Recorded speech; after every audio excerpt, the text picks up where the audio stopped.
من بنا للہ مسجدا بن اللہ تعالی لہ بیتا فی الجنہ، کہ جو زمین پر اللہ کا گھر تعمیر کرتا ہے، مسجد بناتا ہے، اللہ تبارک و تعالی جنت میں اس کے لیے ایک محل تیار فرمائے۔ ایک حدیث شریف میں یہ بھی ہے کہ صغیراً او کبیراً، یعنی زمین پر جو مسجد تعمیر کی گئی وہ چاہے چھوٹی ہو یا بڑی ہو، اللہ تبارک و تعالی ایک شاندار محل عطا فرمائے گا۔ مؤذن مسجد جب اذان دیتا ہے، جب ندا کرتا ہے پانچوں وقت، تو وہ یہ کہتا ہے حی علی الفلاح، کامیابی کی جانب آ جاؤ، کامیابی کی جانب آ جاؤ، نماز کی جانب آ جاؤ، کامیابی کی جانب آ جاؤ۔ اور ایک حدیث شریف میں ولو کمفحص قطاطن کا بھی لفظ ہے، یعنی اگر کسی نے تعمیر مسجد میں اتنا بھی حصہ لیا کہ جتنا ایک چڑیا کا گھونسلہ ہوتا ہے، ذرا سا بھی اگر کوئی تعمیر مسجد میں شامل ہوا تو اللہ تبارک و تعالی اسے بھی یہ انعام عطا فرمائے گا کہ جنت میں اس کے لیے ایک محل ہوگا۔ سوال یہ ہے کہ تعمیر مسجد اتنی ضروری کیوں ہے اور تعمیر مسجد کے اتنے فضائل کیوں ہیں؟ مسجد بنیادی طور پر پورے محلے کے لیے اور معاشرے کے لیے اصلاح کا مرکز ہوتا ہے، دین کا آپ کہیں کہ نشان ہوتا ہے، دین کی علامت ہوتی ہے۔ یہی وجہ ہے کہ نبی علیہ الصلوۃ والسلام نے ارشاد فرمایا کہ جس شخص کو مسجد سے محبت کرتا دیکھو، مسجد میں نماز کے لیے جاتا دیکھو، اس شخص کے ایمان کی گواہی دے دو۔ یعنی چاہے اس کو آپ پرسنلی نہ بھی جانتے ہیں، اگر یہ دیکھتے ہیں کہ مسجد میں اس کا دل لگا رہتا ہے تو فرمایا کہ ایمان کی گواہی دے دو، وہ مومن ہے۔ اس لیے کہ مسجد میں آنے والے شخص کا ایمان بچا رہتا ہے، یہ ایمان کا مرکز ہے اور ایمانیات کا مرکز ہے۔ یہاں آنے والا شخص آپ دیکھیں، محسوس کریں کہ مسجد میں جیسے ہی ہم داخل ہوتے ہیں تو جسمانی طور پہ بھی روحانی طور پہ بھی ہمیں ایک تسکین ملتی ہے۔ ایسا لگتا ہے کہ جیسے ہم کسی محفوظ عمارت میں داخل ہو گئے ہیں، کسی محفوظ قلعے میں داخل ہو گئے ہیں، باہر کے فتنوں سے بچ گئے ہیں۔ یہی وجہ ہے کہ نبی علیہ الصلوۃ والسلام نے ارشاد فرمایا کہ اللہ تبارک و تعالیٰ کے نزدیک زمین پر سب سے زیادہ پسندیدہ جگہیں مساجد ہیں، اور زمین پر سب سے زیادہ مبغوض اور ناپسندیدہ جگہیں بازار ہیں۔ بازاروں میں جو کچھ ہوتا ہے، اختلاط ہوتا ہے، شور و غل ہوتا ہے، گالم گلوچ ہوتی ہے، جھوٹ ہوتا ہے، اور مساجد میں اللہ کا ذکر ہوتا ہے۔ اسی طریقے سے آخر وقت میں نبی علیہ الصلوۃ والسلام نے جس طرح مسجدوں سے جڑ جانے کا حکم فرمایا ہے، اس سے بھی یہ معلوم ہوتا ہے کہ جو شخص مسجدوں سے متعلق ہوگا، خصوصاً آخری دور میں کہ جب ہر طرف فتنہ ہی فتنہ ہوگا، اس شخص کا ایمان محفوظ رہے گا۔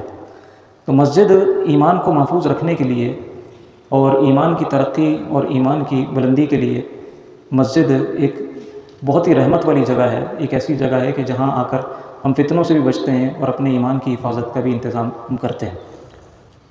اسی لیے تعمیر مسجد کا حکم بھی ہے، اور اسی لیے مسجد کو آباد کرنے کا حکم بھی ہے، اور اسی لیے مسجد کی طرف جو قدم اٹھتے ہیں ان پر بہت اجر بھی ہے۔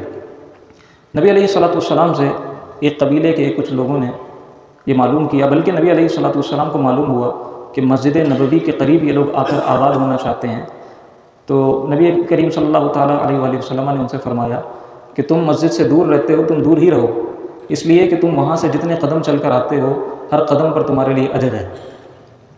اچھا، یہ تو متقین کے لیے ہے کہ جو دور رہ کر بھی مسجد کو نہیں چھوڑیں گے۔ کسی کو اگر یہ خوف ہو کہ بھائی مسجد سے دور چلا جائے گا تو وہ مسجد میں نماز ادا کرنے نہیں آئے گا، بلکہ اپنے گھر میں نماز پڑھے گا یا نمازیں چھوڑ دے گا، تو پھر ایسا شخص تو مسجد کے قریب آ جائے۔ ایسا شخص مسجد کے قریب آ جائے، جتنا مسجد کے قریب گھر لے گا، مسجد کی محبت میں جتنا قریب آئے گا، اتنا ہی زیادہ اس کے ایمان کے لیے بہتر ہے، اس کی دنیا کے لیے بھی بہتر ہے، اس کی آخرت کے لیے بھی بہتر ہے۔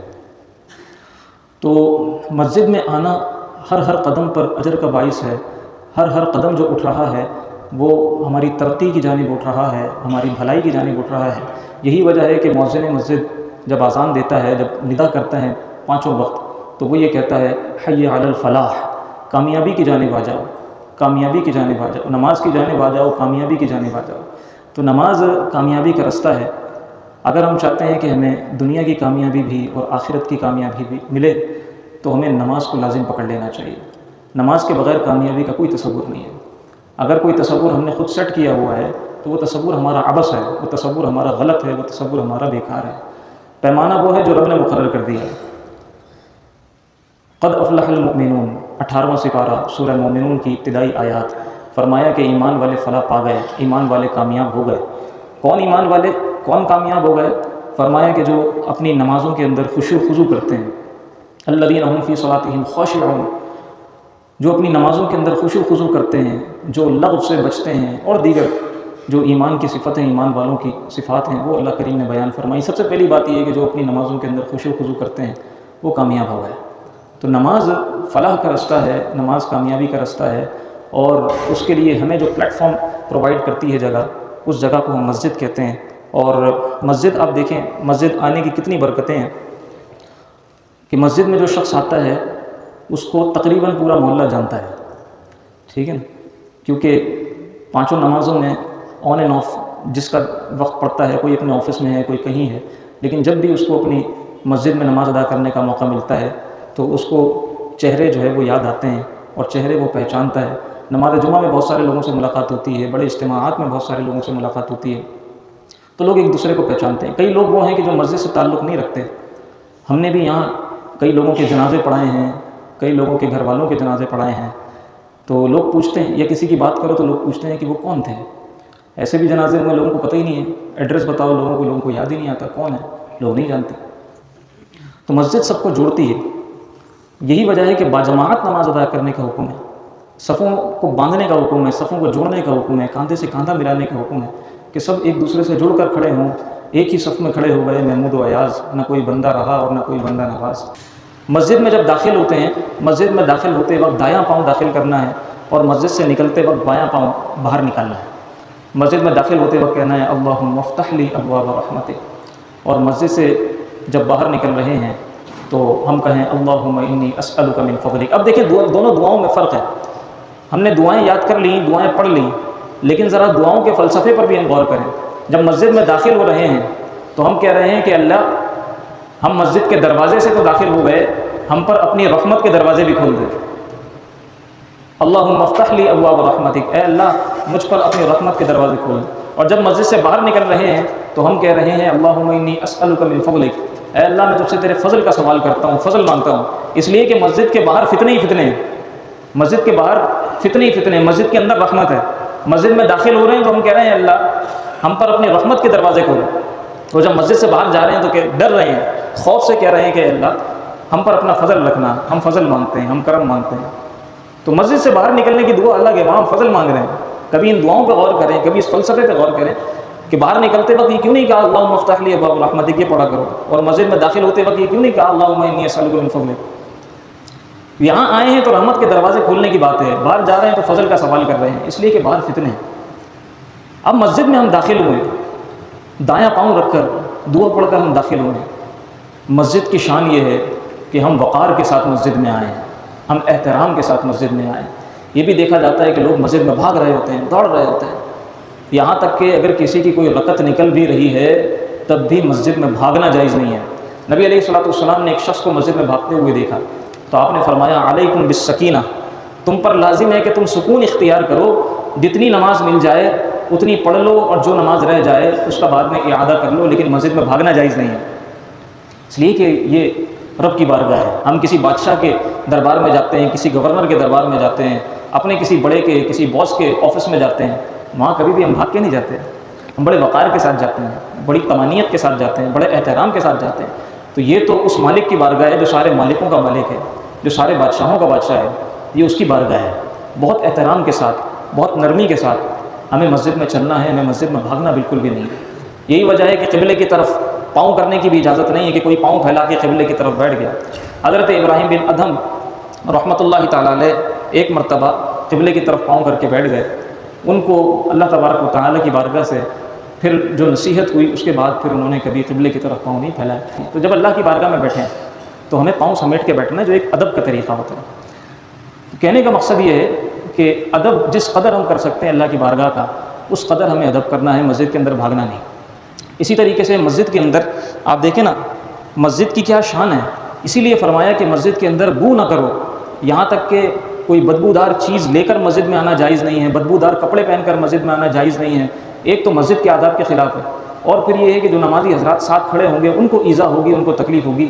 اسی طریقے سے مسجد میں پیاز کھا کے، کچا لہسن کھا کے آنے کی اجازت نہیں ہے، اس لیے کہ منہ سے بدبو پیدا ہوگی، نمازیوں کو بھی تکلیف ہوگی، مسجد کے اندر بھی بدبو پیدا ہوگی، اور جب ہم قرآن کریم کی تلاوت کر رہے ہوتے ہیں اس وقت اللہ تبارک و تعالیٰ کے فرشتے ہمارے قریب آ جاتے ہیں۔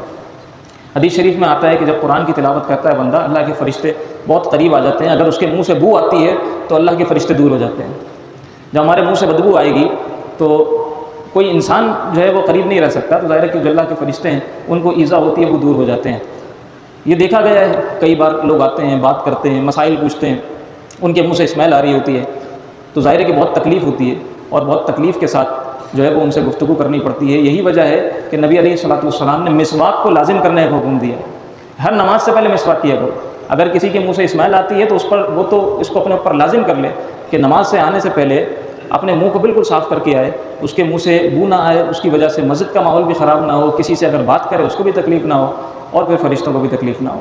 اس لیے فرمایا کہ نبی علیہ الصلوۃ والسلام نے ہر نماز سے پہلے، دو روایتیں ہیں، ہر وضو سے پہلے یا ہر نماز سے پہلے اللہ کے رسول نے مسواک کرنے کا حکم ارشاد فرمایا ہے۔ تو ایک تو ہمیں اس کو لازم کرنا ہے کہ مسجد میں بھاگنا دوڑنا نہیں ہے، مسجد میں ہمیں جو ہے وہ بدبو پیدا نہیں کرنی، اور جس وجہ سے بھی چاہے وہ ہمارے منہ کی اسمیل کیوں نہ ہو، ہمیں ان چیزوں سے اجتناب کرنا ہے۔ اسی طریقے سے مسجد کے اندر کچرا پھیلانا، کچرا کرنا، یا جیب میں کوئی چیز ہے، کپڑوں میں کوئی چیز لگی ہوئی ہے، اس کو مسجد کے اندر جھاڑ دینا، یہ سخت تکلیف کا باعث ہے۔ نبی علیہ الصلوۃ والسلام نے ارشاد فرمایا کہ اگر تم تنکا مسجد میں پھینکتے ہو تو یہ ایسا ہی ہے، مسجد کو اس سے اتنی تکلیف ہوتی ہے جتنی کسی شخص کو آنکھ میں تنکا چلے جانے کی وجہ سے تکلیف ہوتی ہے۔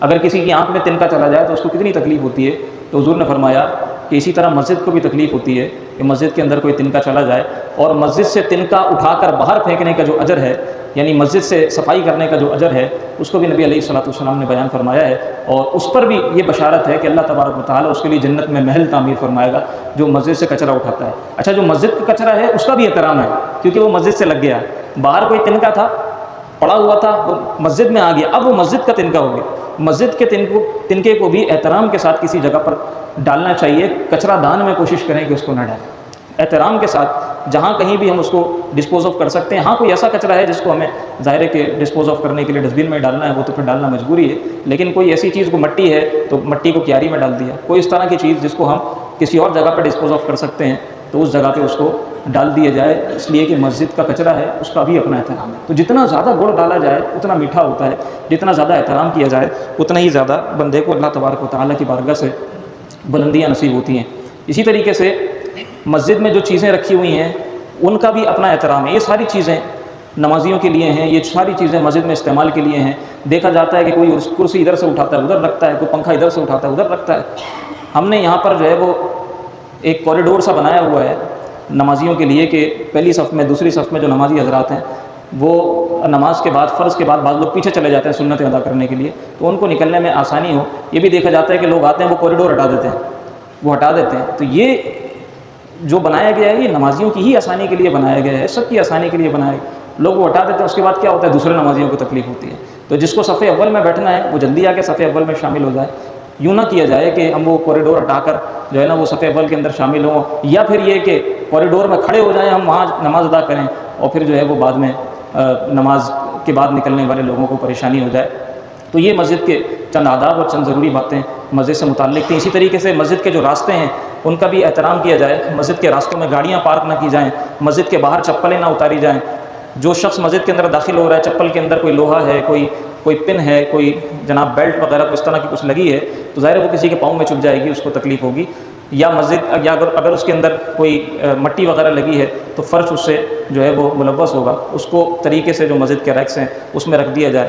تو یہ بھی چونکہ مسجد ہی کے لیے بنایا گیا ہے، مسجد ہی کے لیے یہ سارا اہتمام باہر کا بھی ہے، مسجد کے راستوں کو بھی جو ہے وہ بالکل صاف ستھرا رکھا جائے، گاڑیاں پارک کر کے یا چپلیں اتار کے مسجد کے راستوں کو بھی متاثر نہ کیا جائے۔ جتنا زیادہ ہم احترام کر سکتے ہیں، جتنا زیادہ ادب کر سکتے ہیں، انشاءاللہ اتنا زیادہ اللہ کی بارگاہ سے ہمیں جو ہے وہ ایمان کی دولت ملے گی اور ایمان میں ہماری ترقیاں ہوں گی۔